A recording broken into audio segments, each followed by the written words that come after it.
Bismillahirrahmanirrahim. Assalamualaikum warahmatullahi wabarakatuh. Pada pelajaran TOEFL kali ini kita akan belajar salah satu skill dalam skill untuk menjawab soal structure TOEFL yang disebut sebagai adverb clause connectors. Kita akan belajar tentang adverb clause connectors. Pertama mungkin kita perlu paham dulu ya apa itu sebenarnya adverb itu apaan gitu ya. Adverb itu adalah sebuah kata gitu ya yang berfungsi untuk menjadi modifier gitu ya of a verb, adjective, under adverb, prepositions, phrase, clause, or sentence ya. Jadi dia kayak memberikan gitu ya, memberikan penjelasan lebih kepada kata yang lain. Nah, dalam bahasa Indonesia semacam kata sifat gitu ya. Apa yang di penjelasan lebih seperti apa yang diberikan oleh adverb? Dia itu biasanya expressing some relation of manner or relation of manner. Jadi gabungan suatu hal itu gabungan yang seperti apa gitu ya. Kaitan gitu ya. Kaitannya apakah kontradiktif apa gimana gitu ya. Quality, kualitasnya, place, tempat, time, waktu, degree, seberapa jauh, seberapa besar dan seterusnya. Number, angkanya, cause, penyebabnya, position, sebaliknya, affirmation, mengafirmasi, or denial atau menafikan gitu ya. Nah, yang penting adalah bahwa di dalam bahasa Inggris adverb juga itu kadang-kadang atau juga bisa serving to connect and to express comment on clause content ya. Jadi bisa juga digunakan untuk menggabungkan clause. Clause itu adalah sebuah kata yang terdiri dari satu verb, satu subjek gitu ya. Nah, beberapa adverb clause connectors yang bisa kita sering dipakai ada yang terkait dengan time, ada yang terkait dengan cause, condition, dan contrast. Time itu berarti dia menunjukkan waktu. Contoh misalnya after, setelahnya, gitu ya. Setelah, as, ya, ketika sedang berlangsung, gitu ya. Before, sebelum, since, sejak, until, hingga, when, ketika, while,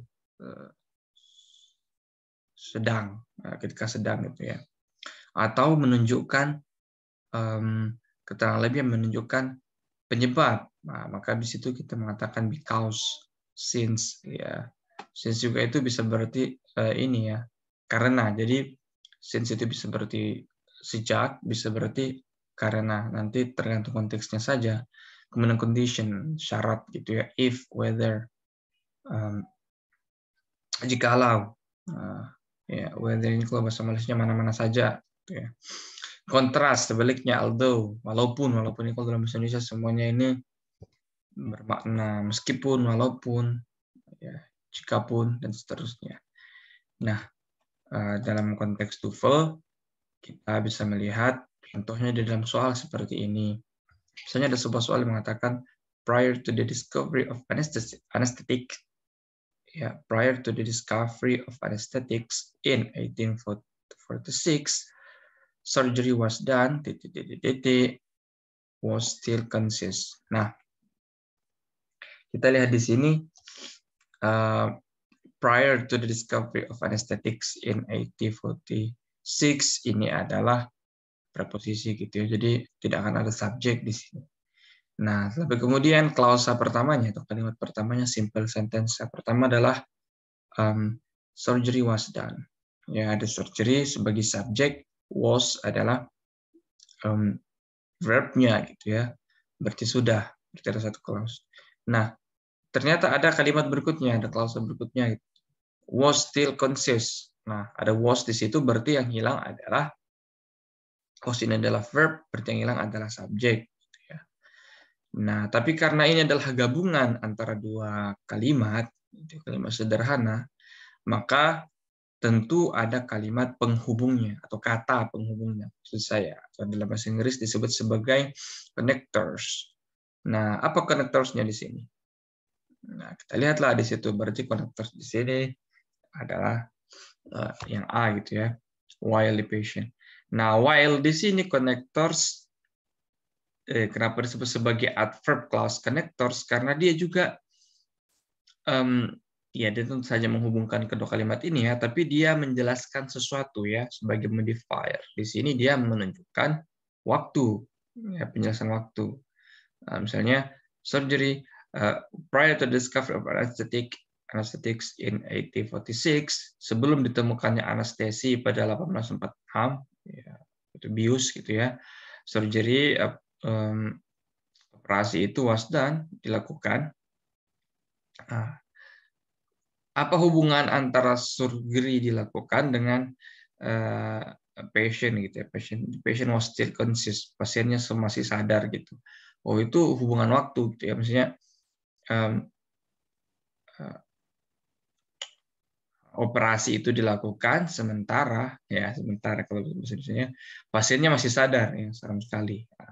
Bagaimana di sini adalah while the patient was still conscious. Jadi patient di sini menjadi subjeknya, verbnya adalah was still conscious.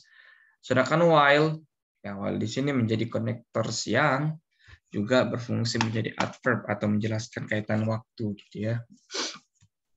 Contoh yang lain, misalnya parent flamingos lost their intense pink coloring until.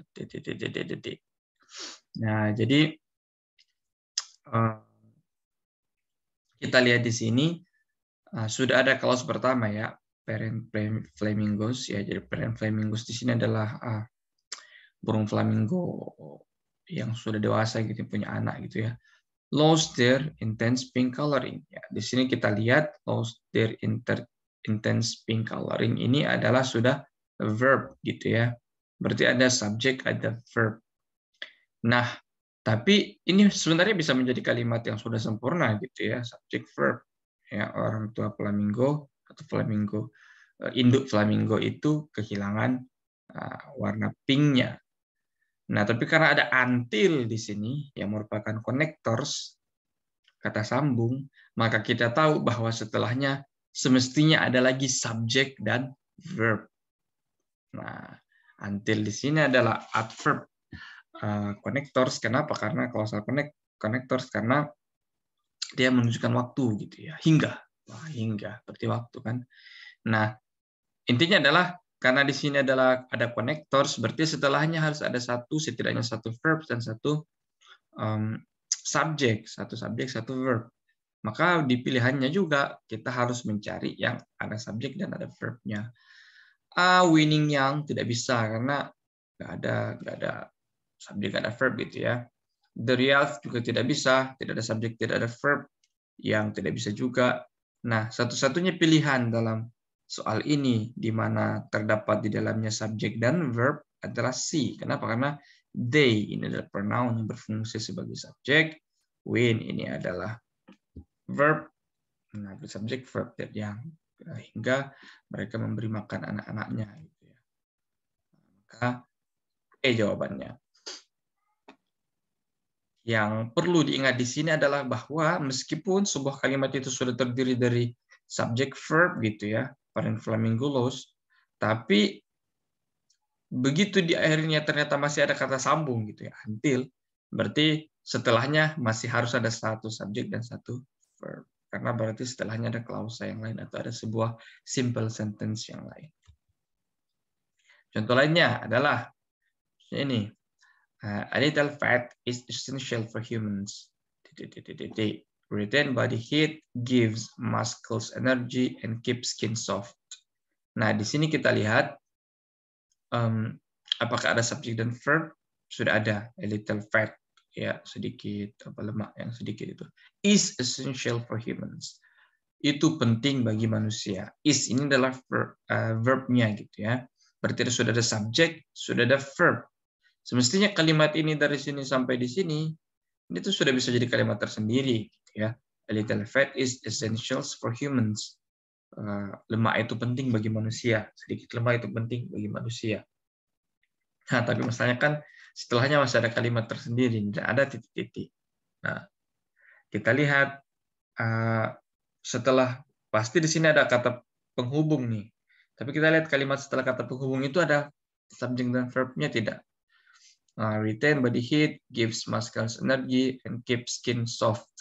Di sini kita lihat banyak sekali verb ya, ada retain, ada gives, ada keeps, tapi tidak ada satupun subjek ya. Siapa yang retain, siapa yang gives, siapa yang keeps, atau apa yang retain, apa yang gives, apa yang keeps itu. Apa yang memberi kehangatan pada tubuh, memberikan energi pada otot dan membuat kulit tetap lembut, itu apa itu. Nah, berarti perlu ada subjek. Maka kita lihat dalam pilihannya, kita harus mengambil pilihan yang mengandung subjek. Dan yang terpenting adalah bahwa di situ ada connectors yang sesuai, kata sambung yang sesuai. Kita lihat dari bawah, in helping. Tidak ada, gitu ya. Ini bisa benar seandainya ada to-nya di sini, in helping to, tapi ya nggak juga. Gitu ya. Pokoknya nggak ada subjek lah di sini ya. It helps. Ya ini subjek sebenarnya ada verb juga, tapi nanti double verb karena sudah retain. Ya. Although it retain body heat, give muscle energy, and keep skin soft. Ini apa? Tidak sesuai gitu ya. Kenapa? Karena apa? Although ini kan sebaliknya gitu ya. Walaupun, padahal ini kan penting. Ya, secara logika tuh nggak nyambung. Maka benar adalah A. As it helps retain body heat, keeps muscle energy, and keeps skin soft. Kenapa A ini benar? Karena mengandung subjek itu it. It ini adalah pronoun yang bisa menjadi subjek dan ada konektor yaitu as. As di sini adalah karena ya atau sebab ya. Seperti itu. Nah, mungkin tadi contoh-contoh adverb clause connectors yang perlu kita ingat adalah ini semua ini ya. Jadi kalau dia menunjukkan waktu ya inilah gitu, menunjukkan cause, menunjukkan condition, menunjukkan contrast. Intinya adalah bahwa di dalam sebuah kalimat bahasa Inggris yang majemuk, artinya terdapat dua klausa di situ ya, terdapat dua kalimat sederhana yang digabungkan, maka bisa saja connectors-nya itu adalah connectors yang bersifat adverb gitu ya. Dan teman-teman harus mencermati bahwa berarti di situ ada subjek dan verb yang lain. Ya, demikian. Assalamualaikum warahmatullahi wabarakatuh.